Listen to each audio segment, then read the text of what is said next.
can cut that out. Hi Genesis, my name is Allison Martin and I'm the Children's Ministry Coordinator here at Genesis. And today we're going to start all the way in the beginning in Genesis 1:26 through 27.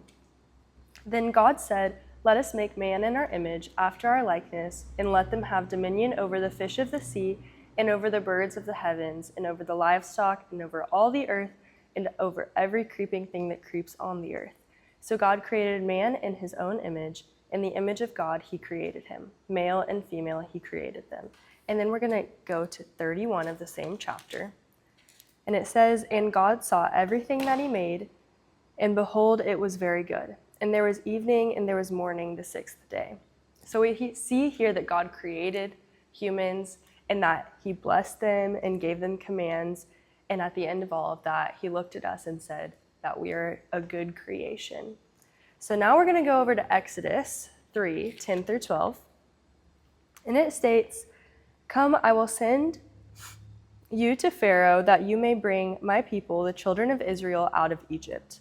But Moses said to God, "Who am I that I should go to Pharaoh and bring the children of Israel out of Egypt?" He said, "But I will be with you, and this shall be the sign for you that I have sent you. When you have brought the people out of Egypt, you shall serve God on this mountain." So we see here that it's not Moses thinking, well, I'm going to go get these people and I'm going to carry them out of Egypt. It's actually Moses being like, "God, who am I to do that?"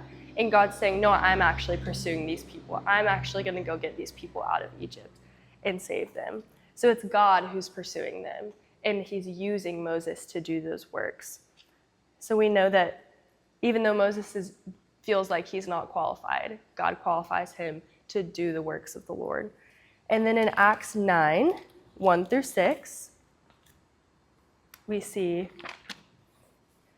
Saul on the road to Emmaus.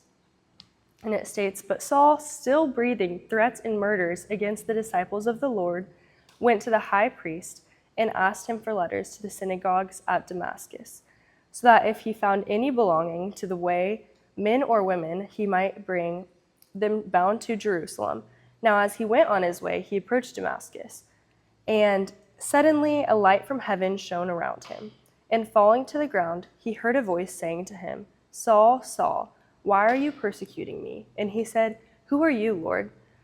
And he said, 'I am Jesus, whom you are persecuting. But rise and enter the city, and you will be told what you are to do.'" Again, we see God pursuing Saul.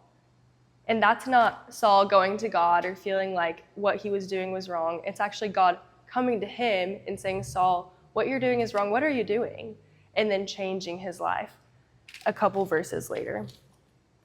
And then a little later in the Bible, in 1 John 4:10, it states, "In this is love, not that we have loved God, but that he loved us and sent his Son to be the propitiation for our sins." So not even that we love God, even though we do.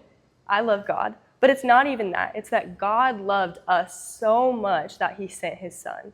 It's that God loved us so much that he continued to pursue us. So throughout the whole Bible, we could go even all the way to Revelation, from Genesis to Revelation.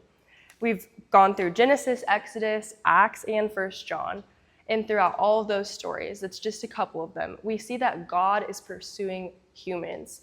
And not even humans that are maybe like trying to do good. Some of them are.